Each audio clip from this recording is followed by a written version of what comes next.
하나님의 말씀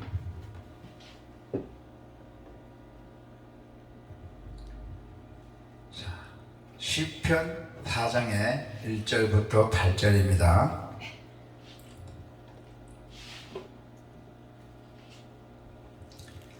내 의의 하나님이여, 내가 부를 때에 응답하소서. 곤란 중에 나를 너그럽게 하셨사오니 내게 은혜를 베푸사 나의 기도를 들으소서. 인생들아, 어느 때까지 나의 영광을 바꾸어 욕되게 하며 헛된 일을 좋아하고 거짓을 구하려는가? 여호와께서 자기를 위하여 경건한 자를 택하신 줄 너희가 알지어다. 내가 그를 부를 때에 여호와께서 들으시려다. 너희는 떨며 범죄하지 말지어다. 자리에 누워 심중히 말하고 잠잠할지어다. 의 제사를 드리고 여호와를 의지할지어다. 여러 사람의 말이 우리에게 선을 보일지라 누구뇨 하오니, 여호와여, 주의 얼굴을 들어 우리에게 비추소서. 주께서 내 마음에 두신 기쁨은 그들의 곡식과 새 포도주가 풍성할 때보다 더하니이다. 내가 평안히 눕고 자기도 하리니 나를 안전하게 살게 하시는 이는 오직 여호와이시나이다. 아멘. 오늘 하나님의 말씀에 보면요, 참 이 시편에 보면은 이 다윗 왕이 곤란 중에 평안을 누렸어요. 아주 급한 그 곤란 중에도 평안을 누렸던 것입니다. 어떻게 됐어요? 기도와 감사만이 원망과 분노를 물리칠 수 있는 무기예요. 그 사람이 나를 미워해서 같이 미워하는 게 아니라 그 사람을 원망과 분노를 하지 않고 서로 사랑으로 받아들이는 그런 기도를 했던 것입니다. 그래서 다윗은 큰 환난 후에 인생의 참된 의미를 생각하면서 헛된 것을 도모하는 인생들에게 오늘 하나님의 말씀을 훈계를 주고 있다는 것입니다. 자, 하나님께 경건한 자를 택했던 거예요. 하나님께서 경건한 자를 택하셨어요, 다윗을. 그래서 하나님께서는 모든 것을 다 아시며 또 모든 것을 다 다스리며 섭리하신다고 하셨어요. 그분 안에는 불가능한 것이 없다는 것입니다. 그분은 우리를 이미 다 알고 계셔요. 여러분들 다 알고 계신다는 것입니다. 한 행동부터. 그래서 우리의 앞날에 대해서도 알고 계시고 또 주관하고 계신다는 것입니다. 우리는 그분 안에 있는 사람은 누구나 그분께 아뢰므로 또 보호하신가 인도를 받을 수가 있습니다. 그리고 우리가 평안을 누릴 수가 되는 것입니다. 자, 범죄하지 않고, 우리가 이 세상에 살면서 범죄하지 않고 잠잠함으로 살아가기를 원하고 계셔요. 죄는 하나님과의 관계를 단절시킵니다. 그리고 우리로 평안을 누리지 못하게 하고 있어요. 이 죄라는 것이 사탄의 무리들이 우리가 좋은 일을 못하게 막고 다 그렇게 방해해 놓는다는 것입니다. 그래서 우리가 사람은 하나님과 단절이 되었을 때 가장 불안하게 됩니다. 우리 하나님과의 대화가 끊길 때. 따라서 우리는 하나님 앞에서 죄를 짓지 않아야 돼요. 오직 우리는 하나님만 바라보며 또 그의 뜻에 순종하며 하나님의 인도하심에 따름으로 평안을 누릴 수가 있다는 것입니다. 의 제사를 드리고 의람으로 살아가야 돼요. 의 제사. 성도는 자신의 삶에 의를 체험으로 평안을 누릴 수 있어요. 정의를. 불의는 불안과 근심과 걱정을 가져오지만은 의는 하나님께서 기뻐하시는 것이기 때문에 하나님께서 기억하시고 반드시 받아주십니다. 의는. 우리는 우리의 의를 기억하시는 하나님을 믿고 또 의지함으로써 우리가 가져다 주는 모든 불안과 걱정, 근심에서 벗어나서 평안을 누릴 수가 있게 된다는 것입니다. 우리가 살다 보면은 배 이상한 일이 많이 생기잖아요. 예. 자, 그래서 우리 여러분들께서는 하나님의 평안을 누리며 사는 사람들이에요. 여러분들이. 그런데 그게 뜻대로 안 되잖아요. 어떤 일이 막 생기고 있잖아요. 네. 오늘 하나님의 말씀 시편에 이 다윗이 공경에 빠졌을 때 하나님의 말씀을 잘 들으시면은 해답이 나옵니다. 자, 만약 여러분들에게 집안에 평안이 없으면은 그때 우리는 내 자신을 돌아봐야 돼요. 왜 우리 평안이 없고 왜 이런 일이 생길까? 자신을 쭉 한번 돌아봐야 된다는 것입니다. 평안. 이 평안이 얼마나 좋은 말씀이에요. 샬롬. 이 얼마나 좋은 말씀입니까? 평강이 올지다. 너에게 반드시 평강이 올지어다. 주님께서 그러잖아요. 이 평강, 평안, 살림이라는 것은 우리 개뿐만 아닙니다. 공동체 전체가 육체적으로나 정신적으로 다 무사하고 안전한 상태, 그리고 모든 평안은 주권적인 하나님께로부터 나오는 데였어요. 그것이 바로 의, 순종, 정리를 통해서 경험이 가능하다는 것입니다. 순종. 네. 자, 그래서 오늘 시편 저자는 자기를 공격하는 대적들, 다윗이 아들 압살롬이 자기를 공격한다는 거, 그 얘기를 쿠데타를 일으켰잖아요. 아들이. 자, 근데 이 권력은 참 무서워요. 이 권력은 아버지 아들도 없는 것 같아요. 옛날부터 지금도 그렇잖아요. 붙어가면 거짓말해. 어떻게 아들이 아버지인데 공격이에요? 네. 이 시편은 다윗이 왕이에요. 이 다윗 아들이 압살롬이에요. 압살롬이 쿠데타를 일으켰잖아요. 그래서 오늘 이 시편 저자는 자기를 공격하는 대적들로 인해서 곤란한 지경에 빠져 있습니다. 그러나 대적하는 사람들은 그의 영광을 모욕하고 거짓을 꾸미며 그의 명예를 해대시키고 있어요. 이러한 상황에 처음에는 우리 모든 사람들, 여러분들이나 저나 상대방을 향한 분노와 원망으로 막 꽉 차있잖아요. 그 분노가 원망 꽉 차있으니까 잠이 좀 자요? 불면 저 밤을 못 보내잖아요. 뭐 분노가 차니까 잠도 안 오잖아요. 그렇지만은 오늘 여기 주인공, 시편의 주인공은 여전히 평안히 잠을 청할 수가 있다고 고백합니다. 내가 이렇게 모욕당하고 이렇게 당해도 나는 평안히 잠을 청할 수 있다고 고백하고 있어요. 무엇 때문에? 바로 그 영적 비결이 무엇입니까? 원망 대신 기도하려야 돼요. 원망 대신. 내가 너를 원망하지 않고 내가 너를 대신 기도해 주겠다. 얼마나 좋은 마음입니까? 그럼 자기도 병도 안 생겨요. 분노와 원망 깝치면 자기 몸 병이 오잖아요. 그러니까 이 사람은 상대방 원수를 대신 기도해 주겠다는 얘기예요. 우리는 살아가면서 여러 모양의 고통과 환난을 만나잖아요. 그 중에서도 가장 가까운 관계, 가장 가까운 친구들, 그 안에서 빚어집니다. 모든 것이. 모르는 사람은 모르잖아요. 항상 일이 벌어져요.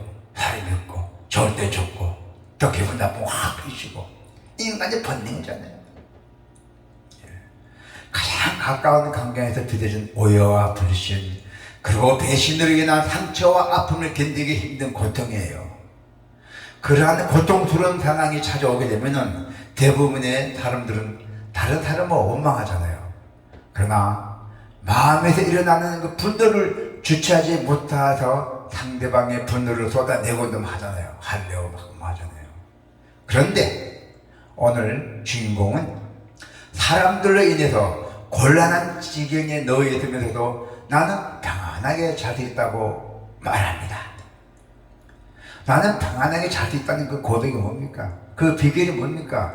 분노와 원망을 사람에게 쏟는 대신 나는 하나님께 기도로 호소했기 때문에요.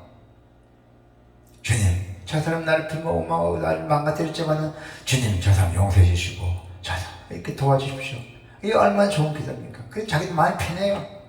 그래서 오늘 주인공은 세상에서 누구보다도 하나님이 자기를 사랑해 주신다는 것을 다 알고 계셨어요. 하나님은 시인을 경건한 자로 인정해 주셨대요. 그분의 백성으로 불러주셨잖아요. 그래도 오늘 주인공 시인은 사람들을 원망하고 분노한 대신 하나님을 의지하고 그분께 자기 심정을 토로하며 기도로 그 상황을 맡길 수 있었던 것이에요. 할렐루야. 우리는 과거에 다른 사람에게 받은 고통을 해결하지 못한 채 원망과 미움을 품고 살아가곤 합니다. 지금 여러분께서도 옛날에 일했던 일들 다 마음을 비우시길 바랍니다.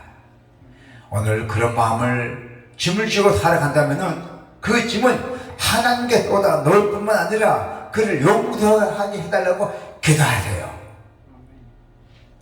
자, 에베소서 4장의 26절을 보니까 분을 내어도 죄를 짓지 말고 해가 지도록 분을 품지 말으라 했어요. 털어버리란 얘기예요. 뿡하지 말고 하나님은 마음으로 분을 내어도 죄를 짓지 말아야 한다고 분명하게 말씀하고 계십니다. 우리가 하나님의 얼굴을 구하고 그 마음을 그분께 털어놓는다면 하나님은 우리의 마음에 다시 평안을 회복시켜 주실 걸로 믿습니다. 모든 사람과 화목하게 지내는 그 사랑의 능력에 더해 주실 것을 믿습니다. 또한 기쁨을 헤아리면서 살아가야 합니다. 서로가 한 해의 농사가 잘 되어서 풍년이 들면 추수하는 농부의 마음은 기쁨으로 충만할 것입니다. 그런데 오늘 이 주인공은 곡식이 풍성할 때의 기쁨보다 더한 기쁨이 있었어요. 그 더한 기쁨이 하나님이 자신의 마음에 두셨다고 고백했어요. 할렐루야. 그래서 풍성한 곡식보다도 더 기쁨을 누린다는 것이에요. 하나님을. 시기도 오늘 모든 것이 평화롭고 안정적인 시기를 보내고 있는 것이 오늘 주인공의 다윗왕입니다. 그래서 사람들의 공격으로 곤란한 때를 보내고 있습니다. 오늘 시인은 자기 압살롬 아들 또 거기에 군사들인데 막 쳐들어가고 잘 잡으러 왔지만은 그리 곤란한 때를 보내고 있으면서도 참 대단합니다. 그렇지만은 그는 하나님이 주신 기쁨을 노래합니다.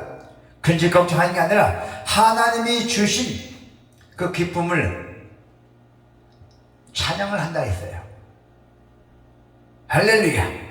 그러다 그는 주님을 묵상하고 주님이 주신 것들을 되돌아보는 것으로 그의 마음을 지켜봤어요. 여태까지 내가 주님 믿음부터 내가 어떻게 행동했고 또 주님이 나를 어떻게 봐줬고 어떤 나한테 권면을 줬고 어떤 축복을 줬는지 아주 되돌아본 그 마음을 지켰던 것이에요. 그래서 마음과 생각이 범죄에 빠지도록 내버려두지 않았던 것이에요.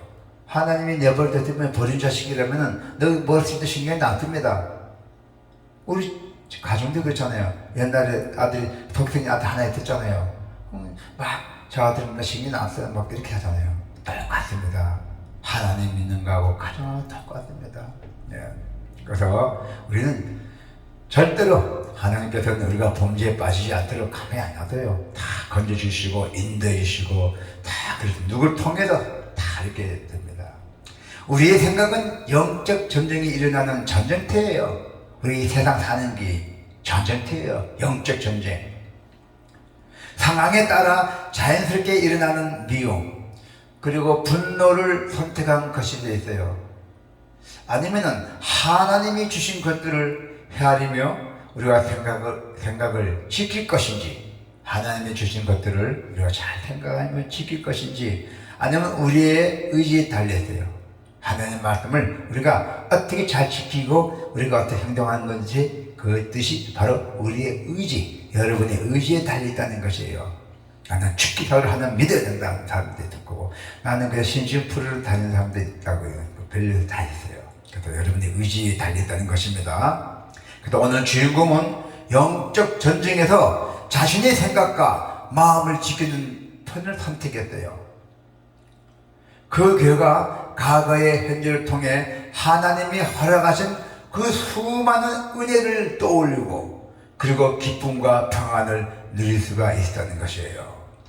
잠언의 4장의 23절을 보니까 모든 지킬 만한 것 중에 더욱 내 마음을 지키려 했대요. 생명이 권연이에서 남이 남이인이라 돼요. 근원이, 생명의 근원이 이에서 난대했어요.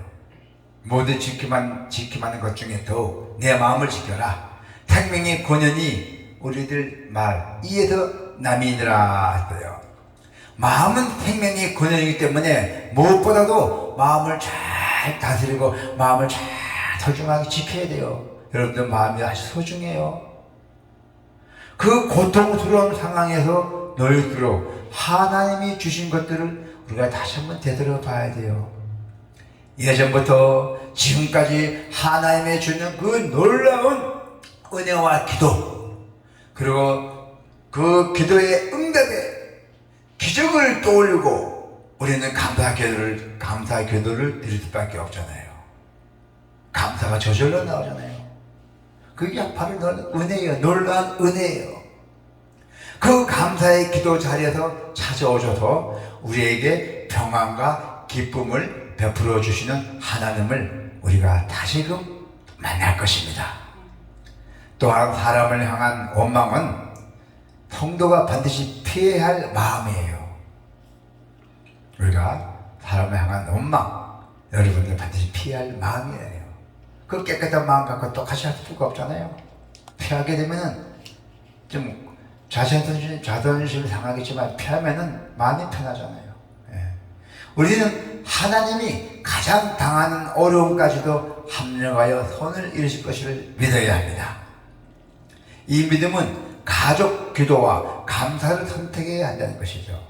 그래서 우리가 이렇게 마음을 지키는 가정을 통해서 우리의 믿음은 견고하게 자라고 마침내 모든 어려움을 주님 안에서 반드시 우리가 극복하게 될 것을 여러분들에게 축원합니다. 아멘.